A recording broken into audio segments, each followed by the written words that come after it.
Dunkirk, which is directed by Christopher Nolan, the same man behind the Dark Knight trilogy, Interstellar, and Inception, some of my favorite movies, except for Interstellar, haven't seen it yet. It's based on a true story during World War II about Operation Dynamo, an operation planning to save 400,000 soldiers trapped on the beaches of Dunkirk. It is shown by three perspectives of the story. The land, where they're trapped on the beach and try to get off, which takes a span, the soldiers, which it takes over a span of 1 week. It's shot over that span. Sea, where civilians come in, or naval destroyers come in and try to save these soldiers, which takes place over a span of 1 day.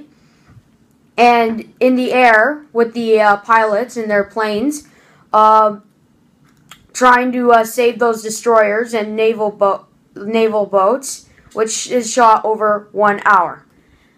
You can kind of see the pattern here. How did I enjoy this movie? Well, did I enjoy this movie in general? Yes, I loved it. It was a great movie. Do I recommend you see it? Absolutely. If this is your kind of thing, if you're a history buff, and you're really into movies, I recommend you see this one. You may notice some little inaccuracies here and there, but it will not ruin the experience. How would I recommend you see this movie? In IMAX. I would have to say, if you got a chance to go see like 65mm, it was shot in that, so it's a bigger aspect ratio, if you don't know what that is.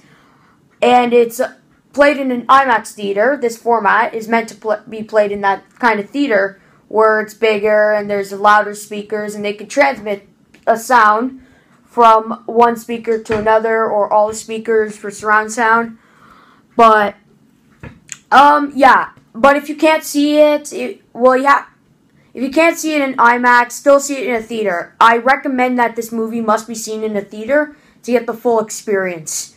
Now, if you're a guy or a girl, I'm not being gender specific, but if you're more into movies that are more dialogue driven, where it's mostly talk, yeah, this won't be the movie for you, because there will often be brief times where they don't speak, and it's mostly the action that speaks louder than words.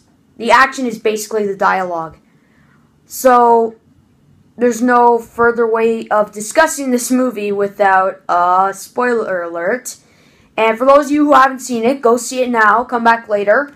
Or don't go see it now, go see the movie, come back later, because I'm going to get into the spoiler part of the review.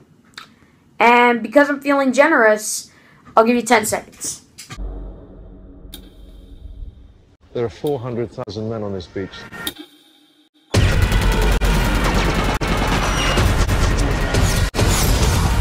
I'm going to start off by saying it. I can't believe Harry Styles' character turned out to be a spy. I'm kidding. You still go. If you haven't gone, go now. Everyone just died. I mean, that was so shocking. I'm kidding. It didn't happen. Go now before it's too late. So, I'm going to get for real here. Let me adjust that. What did I think of the movie in general? I thought it was amazing. I thought it's a modern masterpiece. And that the scope of it and everything was amazing. Especially the direction. The direction is what drives this movie. It's what drives this movie to this great, like, legendary status it has right now. Especially on Rotten Tomatoes. It has a 95%. That's hard. There's not much to say about the script. There isn't much about the script. Because there isn't a lot of talking in this movie. There isn't a lot of talking. In fact, in the first 10 minutes, I think there was only 2 pieces of dialogue, and it was just a sentence or two for each line. So now that I say it, now I brought it up. What did I think of the performances? I thought they were spectacular. I thought they were amazing. My favorite movie, like my favorite role in this movie was Cillian Murphy's. He played a shell-shocked soldier, basically someone who has PTSD, who was shot down in the air by, like, the enemy, and they saved him. And he, like, I think it's a realistic depiction of PTSD because he's there, he's scared, he's, like, he feels like he's metaphorically naked, like he's no longer safe. They keep offering him food and water, he doesn't want it. And when they tell him they go back to Dunkirk, he freaks out. He's like, I can't go back there. And I like the role of civilian when they explain this scene because he's like, why are you here? Like, you're a civilian. You shouldn't be here. You should be at home. And he's like, if we don't do this, there won't be any home. And the guy I'm talking about in this scene, who's explaining to the guy why he's doing this is Mark Rylance. Another favorite performance here because he plays a civilian who brings his boat out to try and safely get those soldiers back home and escort them like everybody else. It's a supporting role, but it's a big one still. He has 2 boys that come with him. They give solid performances for kids. Kenneth Branagh is another favorite. He plays a colonel. Forget his name. I forget a lot of their names. So, he plays a colonel who, what was it? A colonel who tries to safely escort his soldiers back to what basically it's his soldiers, and he's trying to do the same job the civilians in boats are doing. Finn Whitehead, is that how you say it? Finn Whitehead, that was a great performance. I mean, he wasn't given a lot of dialogue. And like a lot of these actors, he made do what he had. And it was smart writing, so it was a pretty good breakout performance because I think he hasn't had a handful of big credits. He hasn't had a big role up until here. And then my least favorite, oh my god, how did I forget? Tom Hardy's great too. Not as great as the others because he doesn't have as much screen time as them, but that's okay. He'd make like the rest of the actors, like I said before, he made do with what he had. My least favorite had to be Harry Styles. I mean, yeah, I know what you're thinking. This is a cliche, like, it's like, because he was in One Direction. I hate One Direction, though, I loathe them. And everyone was saying, oh yeah, he was the worst thing about the movie beforehand, that he was going to ruin this movie. He didn't ruin this movie, but if it was terrible, he wouldn't have saved it either. You see, here's the thing. This is kind of like Game of Thrones, where some of the actors aren't great. They are some of them are not great. They're not good actors, but they're backed up by smart writing. And this might be what happened here. I'm not sure. But I don't know what to say right now. This doesn't prove yet that he could be a solid actor, because what happens now if he gets into a role? He can't just be established as a great star from here, because he will need bigger work to establish that. Like, this was a little bit speaking role, but he had a handful of lines, so it wasn't that hard to keep up an American accent. And he needed, like, if he has a bigger role now, that might be hard to see him as a formidable actor there. Like, if he had a bigger role, if this was a huge dialogue, if there's a lot of dialogue in this movie, I'm not sure. But I'll remain optimistic. I have to say, I kind of like that Christopher Nolan is not trying to embrace digital filmmaking like a lot of people are. And he is still one of the directors, he is still one of those directors who prefers to shoot on film instead of digitally. And I love that, because that is amazing. He doesn't even he uses practical effects here. He actually shot this on the beaches of Dunkirk. He actually used the planes and ships that were there. And even when he didn't have extras for those soldiers, he used cardboard cutouts. Look, Google it. It's real. He used thousands of them, in fact, to portray the effect of a formidable army. And that's great because, and I like the ending too. The ending is amazing. They show these soldiers coming back, that they saved a lot of them. Some were killed, though. Oh my god, have I not mentioned the action? Okay, this is a bit of a jumbled up review, but I'm going to say right now, the action was amazing. Like, it even comes out when you least expect it. When you least expect the action to happen, it happens. And it's often showing planes coming down, firing on these soldiers. Most of them would survive, some of them wouldn't. And then when they think they're safe on these boats, all of a sudden you see a torpedo come in and boom, boom, that ship, it's coming apart. Everyone needs to get off. And the action is mostly unexpected, and that's great. It kind of feels like the real war, like. And then here's an issue that most people have that I'm going to justify here. That there's no character development. That these characters being one-dimensional kind of drags this movie down. But one would say that this movie's not about the characters. It's about showing the spirit of war. That's why there isn't a lot of dialogue. And these characters don't need development. They don't need exposition on why they're here and who's waiting for them at home. It's basically how you expected it. They're soldiers trying to survive on a beach. These are just civilians coming in trying to help, and these are pilots trying to save those soldiers. And that's all you need to know. But the confusing part is the narrative. Because these are shot over different timelines, it's kind of hard to follow behind. That's why, even though I needed to pee a little during the screening, I stayed because I knew that this would probably be a complex narrative.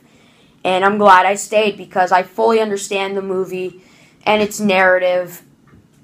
But if you're one of those people who just want to go to the movies for fun, they won't really take an interest in these things, you'll find this really complicated. If you miss 5 minutes of this, you'll find it will be hard to catch up. Alright? So take bathroom breaks beforehand. But mainly this is an amazing movie. Now if you're asking, even though it's PG-13, if your 10-year-old or 9-year-old or 11-year-old should see it, they can wait a little because it's a bit scary at times. And even though there's no blood and gore in this movie, there's barely any of it. There's little bits of it, but there's not a lot. It still shows the spirit of war, and that may be too much for them, so they should wait. In fact, my parents were a little skeptical at first before going to this movie. That's because it's still a war movie. Despite it having a PG-13 movie, it's still a war movie. So read up about it beforehand. If you think your child can handle it, okay. I'm just saying now. And for the blood and gore, like, I was surprised. This is one of the most important war movies now because if you see Saving Private Ryan in the 30-minute Omaha Beach thing, there's a lot of blood and gore. There's a lot of violence. There's a lot of people dying. And it shows off that same effect of those first 30 minutes throughout that entire movie without blood and gore. And that's amazing. So, on a scale of 1 to 10, I would rank this movie a 9.8. But actually a 9.8 out of 10 for stellar performances, direction, action sequences. But there could have been a little bit more dialogue, but that's okay. Nothing's perfect. This has been my review. I hope you've liked it. Don't forget to like, share, and subscribe. I have other videos down below if you want to see more of my channel. And I'll see you soon. I would have to say the ending was my favorite part of the movie. They showed what happened, how the soldiers got home on the train. They're tired. The one guy comes down and he starts napping. That's how tired they are. And you'd see in the paper that Winston Churchill was talking about this, how this was a disaster, like a military disaster, but it's okay because they survived. That's all that matters. And throughout that, you see the guy, they come home. There's one kid who died. They said he was a hero at Dunkirk. They don't know what he did. And that's what they said about a lot of these characters. Like, the guy comes in. You can see the guy come into the newspaper. They tell him about this guy. They say put him in the paper and, like, have an editorial thing about him.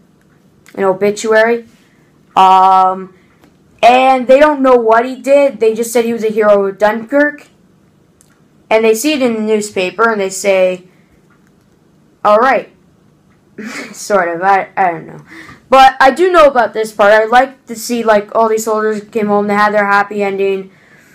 But you see with Tom Hardy's character, he didn't really have his happy ending because even though he fought a lot, he saved these soldiers, he had to crash land his plane because he ran out of fuel.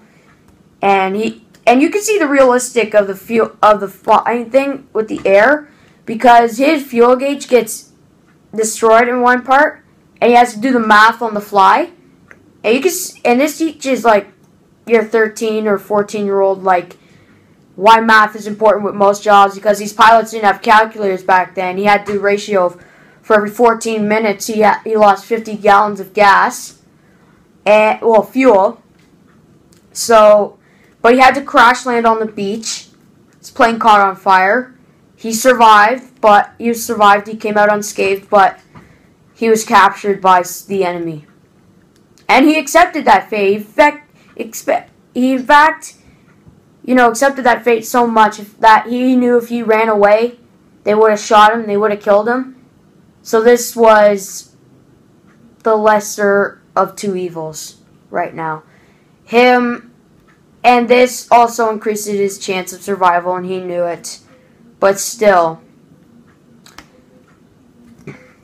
sometimes you gotta sacrifice one life to save 1,000. And that message is given in that scene. I felt like that. So, I would give this movie a 9.6 out of 10 for phenomenal filmmaking, direction, action sequences, action choreography, acting, and otherwise it's a great movie, and it shows off the power of the practical effect. And none of this, he doesn't even use a lot of CGI. He uses it in some cases, but not a lot. And that is amazing. But I thought there could have been a little bit more dialogue, but that's okay. Nothing's perfect. And that has been my review for Dunkirk. I hope you enjoyed it. Please, if you got to the end of this video, please like, share, and subscribe to my channel. If you want to see more content, check out my channel link in the description below. And see you another day.